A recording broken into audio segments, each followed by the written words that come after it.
ചെറുപ്പക്കാരെനിക്ക് അതിനെക്കുറിച്ചുള്ള കമന്റ് പറഞ്ഞു. അപ്പൊ ഞാനതില് വിശ്വാസത്തെക്കുറിച്ച് ഉള്ള സഭയുടെ പ്രബോധനവും വിശുദ്ധ ഗ്രന്ഥത്തിന്റെ ആ ഒരു കാഴ്ചപ്പാടും കൃത്യമായ രീതിയിലൊന്ന് ഡിഫൈൻ ചെയ്യാൻ ശ്രമിക്കുകയായിരുന്നു. ഇപ്പോൾ ഈ ചെറുപ്പക്കാരൻ തന്നെ ചാലക്കുടി എന്നുള്ളവനാണ്. അവരെനിക്ക് ആദ്യം വോയിസ് ഇട്ടു, അതിനുശേഷം എന്നെ വിളിച്ചു എന്നിട്ട് പറഞ്ഞു, അച്ഛൻ എനിക്കത് വളരെ ഇഷ്ടപ്പെട്ടു. കാരണം വിശ്വാസത്തെക്കുറിച്ച് ഞങ്ങളെ കുറെ കൂടി ഒന്ന് ബോധ്യപ്പെടുത്താൻ സഹായിക്കുന്ന ആ ഒരു പാറ്റേൺ അത് നല്ലതാണ്. എന്നിട്ട് അവൻ പറഞ്ഞത് വേറെ ചില ചോദ്യങ്ങൾ അവനിൽ ചോദിച്ചു. ഇത്തരം ചോദ്യങ്ങൾക്കുള്ള മറുപടി കൂടി അച്ഛൻ തരാമോ എന്ന് ചോദിച്ചു. നമുക്ക് പലപ്പോഴും ഞങ്ങളെപ്പോലുള്ളവർ സംസാരിക്കുന്നത് ഞങ്ങൾക്ക് അറിയാവുന്ന കുറച്ച് കാര്യങ്ങൾ നിങ്ങളെ എങ്ങനെയെങ്കിലും ഒന്ന് അടിച്ചേൽപ്പിച്ചതെന്ന് പറഞ്ഞ് ഞങ്ങൾ ഹാപ്പി ആയിട്ട് തിരിച്ചു പോകുന്ന ഒരു അവസ്ഥാവിശേഷമാണ് പലപ്പോഴും സംഭവിക്കുന്നത്. എന്നാൽ അതിൽ നിന്ന് മാറിയിട്ട് നിങ്ങളോട് സംവദിക്കാനായിട്ട് നിങ്ങളുടെ മനസ്സിലാക്കാനായിട്ട് സാധിക്കും. അങ്ങനെ നമ്മുടെ കൊച്ചു പിള്ളേർ കുറച്ച് പേർക്ക് എന്തൊക്കെയോ സംശയങ്ങൾ ഉണ്ടെന്നാണ് അല്ലേ പക്ഷെ അങ്ങനെയാണ് എന്നോട് പറഞ്ഞത്. അങ്ങനെയാണെങ്കിൽ അച്ഛൻ അറിയാവുന്ന സംശയങ്ങളാണെങ്കിൽ അച്ഛൻ അത് പറഞ്ഞു തരാം, നിങ്ങൾക്ക് ചോദിക്കാം. ക്വസ്റ്റ്യൻ ആൻഡ് ആൻസർ സെക്ഷനാണ്. മോഡറേറ്ററായി PTA വൈസ് പ്രസിഡന്റായ മെറിൻ ജോമിൻസിനെ ക്ഷണിക്കുന്നു. ഓക്കെ,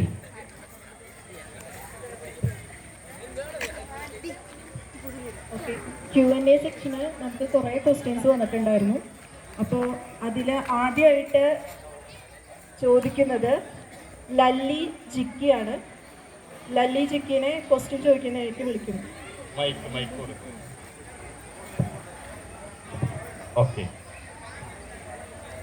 പ്രാധാന്യം കൊടുക്കണേ. അപ്പൊ നമ്മുടെ മക്കള് വിശ്വാസ ജീവിതത്തിൽ ഒന്നും പിന്നിലോട്ട് പോവാണ്. അപ്പൊ അതിന് മാതാപിതാക്കൾ നമ്മൾ എന്തൊക്കെ ചെയ്യണം എന്നാണ് എന്റെ ചോദ്യം. ഓക്കെ, ലല്ലു ആണ്. ലല്ലു പ്രസാദ് യാദവ് എന്നൊക്കെ പറഞ്ഞത് അത് തന്നെയാണോ? അതല്ല അല്ലേ? ഓക്കെ, ലല്ലു ആണ്. ലല്ലു ഒരമ്മയാണ്. എത്ര മക്കളുണ്ട്? 2 മക്കളുണ്ട്. അവരെത്രയിലേക്ക് പഠിക്കുന്നു? ഒരാൾ അടുത്തിരിക്കണേ, ഒരാളെടുത്തിരിക്കണ്ടേ? ഓക്കെ, ഇവരുടെ ജീവിതത്തിലാണോ ഈ പ്രശ്നം നമ്മൾ കണ്ടേക്കണം?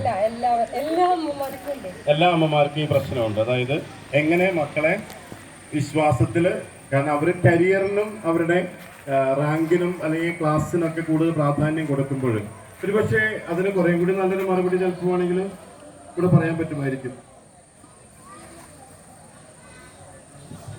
എനിക്ക് തോന്നുന്നത്, ഞാൻ വിശ്വസിക്കുന്നത്, എനിക്ക് 3 മക്കളാണ്, 3 പെൺമക്കളാണ്, 3 പേര് ഇവിടെയുണ്ട്. ഞാൻ വളരെ ബുദ്ധിമുട്ട് സാഹചര്യത്തിലാണ് അച്ഛൻ പറഞ്ഞ മാതിരിയൊക്കെ വളർന്നു വന്നത്. പക്ഷെ ഞാൻ വിശ്വസിക്കുന്നത് നമ്മൾ ദൈവത്തിൽ സമർപ്പിച്ചു കഴിഞ്ഞു. അതായത് നമ്മൾ ഇന്ന് ലോകത്തിലേക്ക് ഓടിക്കൊണ്ടിരിക്കുകയാണ്. നമുക്ക് പറ്റുന്നത് സൃഷ്ടാവിനേക്കാൾ അധികമായി സൃഷ്ടിയെ നമ്മൾ ഇഷ്ടപ്പെടും. അതായത് ഈ ബൈബിളിൽ പറയുന്ന ഒരു വേർഡ് നമ്മൾ മറന്നുപോകണം. നീ ലോകം മുഴുവൻ നേടിയാലും നിന്റെ ആത്മാവിനെ നഷ്ടപ്പെടുത്തിയ ഒരു കാര്യമില്ല. അപ്പം നമ്മളൊന്ന് പലപ്പോഴും ഈ ലോകത്തിനെ നേടാൻ ഓടി നടന്നുകൊണ്ടിരിക്കുകയാണ്. ഞാൻ എൻ്റെ മക്കളോട് പറയുന്നത്, മക്കളെ, ദൈവത്തെ മുറുകെ പിടിക്കുക, സത്യത്തെ മുറുകെ പിടിക്കുക. നിങ്ങൾ ആരാവണം എന്താവണമെന്ന് ദൈവം തീരുമാനിക്കും. ആ ദൈവത്തെ മുറുകെ പിടിച്ചാൽ നമ്മൾക്ക് ഒരിക്കലും വേദനിക്കേണ്ടി വരില്ല. ആ ദൈവത്തെ മുറുകെ പിടിച്ച ഒരുത്തനെ വേദനിച്ചിട്ടുമില്ല. ലോകത്തിൻ്റെ മുമ്പിൽ വേദനിച്ചിട്ടുണ്ടാവും, പക്ഷേ നമുക്ക് ഒരിക്കലും നഷ്ടബോധം തോന്നുകയോ നഷ്ടപ്പെട്ടു എന്നുള്ള അവസ്ഥ ഉണ്ടാവുകയോ ചെയ്യില്ല. ഷാജു ഒരു അപ്പൻ എന്ന നിലയിൽ 3 മക്കളെ വളർത്തിക്കൊണ്ടുവരുന്ന ഒരു സാഹചര്യത്തിൽ ഷാജുവിന്റെ ബോധ്യമാണ് ഷാജു പങ്കുവച്ചത്. ലല്ലു ചോദിച്ച ചോദ്യം വളരെ പ്രസക്തമായൊരു ചോദ്യം തന്നെയാണ്. നമ്മൾ എത്ര ദൈവത്തെങ്കിലേക്ക് അടുക്കാൻ പറഞ്ഞാലും പിള്ളേര് അവരുടേതായ വഴികളാണ് ഇപ്പൊ തിരഞ്ഞെടുക്കുന്നത്. എല്ലാ മാതാപിതാക്കളും വിഷമത്തിലാണ്. നമ്മൾ എത്ര പള്ളിയിൽ പോവാനും നമ്മൾ എത്ര പ്രാർത്ഥിക്കാനും പറഞ്ഞാലും അവര് അവരുടേതായ രീതിയിലാണ്. പണ്ട് അങ്ങനെ ആയിരുന്നില്ല. ഓക്കെ, ഞാൻ ഇതിലൊരു ഉദാഹരണം, ഞാൻ കഴിഞ്ഞ മാസം ഇറ്റലിയിൽ പോകേണ്ട സാഹചര്യം ഉണ്ടായിരുന്നു, പോയിരുന്നു. അവിടെ ഞാൻ പോയപ്പോൾ അവിടെ ഇപ്പോഴത്തെ കുട്ടികളുടെ വിശുദ്ധനായി യുവാക്കളുടെ ഹരമായി മാറിയിട്ടുള്ള കാർലോ അക്വിറ്റസ് എന്ന് പറയുന്ന ആ 15 വയസ്സുകാരനായ ബാലന്റെ കബറിടത്തിൽ ഞാൻ പോയി പ്രാർത്ഥിക്കുന്ന ഒരു സാഹചര്യം ഉണ്ടായി. ഞാൻ അസീസിയിലാണ് ഈ കബറിടം. ഒത്തിരിയേറെ ആളുകൾ അവിടെ പ്രാർത്ഥിക്കാനായിട്ട് അവിടെ വരുന്നുണ്ട്, സന്ദർശിക്കാനായിട്ട് വരുന്നുണ്ട്. അപ്പൊ ഈ കാർലോയുടെ ലൈഫ് നമ്മളൊന്ന് അനലൈസ് ചെയ്യുമ്പോൾ ഈ കാർലോ വളരെ ചെറുപ്പത്തിലെ അപ്പൻ്റെ കയ്യിൽ നിന്നും അമ്മയുടെ കയ്യിൽ നിന്നും കാര്യമായ വിശ്വാസം അവന് കിട്ടിയിട്ടുണ്ട്. പക്ഷെ അവന് പോളിഷുകാരിയായ ഒരു ആയ ഉണ്ടായിരുന്നു. പോളിഷുകാരിയായ വളരെ ഭക്തയായ ഒരു സ്ത്രീയായിരുന്നു. അപ്പൊ അവനെ വളർത്തിക്കൊണ്ടുവരുന്ന സമയത്ത് വളരെ ചെറുപ്പത്തിലെ തന്നെ അവന് ഇവർ കൊടുത്ത ഒരു വിശ്വാസത്തിൻ്റെതായ ഒരു സ്പാർക്ക് ഉണ്ടായിരുന്നു. അത് മിലാനില് ഇവര് വളരുന്ന കുടുംബത്തിൽ നിന്ന് ഇവനെയും കൊണ്ട് സ്കൂളിലേക്ക് പോകുമ്പോൾ ആയ പിന്നീട് പോയി, പക്ഷെ അമ്മ ഇവനെയും കൊണ്ട് പോകുമ്പോൾ അവൻ പള്ളിയുടെ മുമ്പിൽ കൂടെ പോകുമ്പോൾ സ്കൂളിലേക്ക് എത്തുന്നതിന് മുമ്പ് പള്ളിയുണ്ട്. അവൻ അമ്മയോട് പറയും, അമ്മേ ഞാൻ പോരാ. എവിടേക്ക് പോണേ? അവിടെ പള്ളിയിൽ ഈശോ ഒറ്റയ്ക്ക് ഇരിക്കുക, ഞാനൊന്ന് പോയിട്ട് വരാം. ഏത് കൊച്ചുകുട്ടി അത് സ്കൂളിൽ നിന്ന് തിരിച്ചു വരുമ്പോഴും ഇവനെ കൊണ്ടുപോകാൻ ശ്രമിക്കുമ്പോഴും ഇവൻ പറയും, ഒന്ന് ഞാൻ പള്ളിയിൽ പോയിട്ട് വരാം. ഈ അമ്മ, അന്റോണിയ എന്നാണ് അമ്മയുടെ പേര്, അമ്മ ഇപ്പോഴും ജീവിച്ചിരിക്കുന്നത് കേട്ടോ. ഈ അമ്മ പറയുന്നൊരു സാക്ഷ്യമുണ്ട്. എന്നെ വിശ്വാസത്തിലേക്ക് നയിച്ചതാരാണ്? എൻ്റെ മകനാണ്. 15 വയസ്സുള്ള ഈ മകനെ വിശ്വാസത്തിലേക്ക് ആര് നയിച്ചു? അല്ലെങ്കിൽ ഈ 15 വയസ്സിൽ കാലം ചെയ്ത ഈ കൊച്ചിനെ വിശ്വാസത്തിലേക്ക് ആര് നയിച്ചു? ഈ കുഞ്ഞുങ്ങൾക്ക് വേണ്ടത് അവരുടെ വളർച്ചയുടെ ഘട്ടത്തിൽ, അവർക്ക് ഗ്രാസ്പ് ചെയ്യാൻ തുടങ്ങുന്ന ഘട്ടത്തിൽ ഏതെങ്കിലും റോൾ മോഡൽ അവർക്ക് വേണം. നിങ്ങൾക്ക് മനസ്സിലായോ? അതായത് ഞാൻ വളർന്നത്, ഞങ്ങൾ 7 മക്കളുള്ള ഒരു കുടുംബത്തിലാണ്. എൻ്റെ മാതാപിതാക്കള് ഞാൻ കണ്ടു വളർന്നിരിക്കുന്നത് ഇവിടെ സാജു പറഞ്ഞ പോലെ തന്നെ വലിയ വിദ്യാഭ്യാസമൊന്നുമില്ല. 7 മക്കളെ വളർത്തിയെടുക്കാനായിട്ട് കഷ്ടപ്പെട്ടിട്ടുണ്ട്. അപ്പോഴത്തെ ബാങ്കിൽ ഒരു ചെറിയ ജോലിയായിരുന്നു, അമ്മച്ചി ഫാർമസിസ്റ്റുമായിരുന്നു. പക്ഷെ 7 മക്കളെന്ന് വെച്ചാൽ ഞാനാണ് മൂത്ത ആൺകുട്ടി. എൻ്റെ മൂത്ത ഒരു ചേച്ചിയുണ്ട്, എൻ്റെ തൊട്ട് താഴെ അനിയത്തിയായിരുന്നു.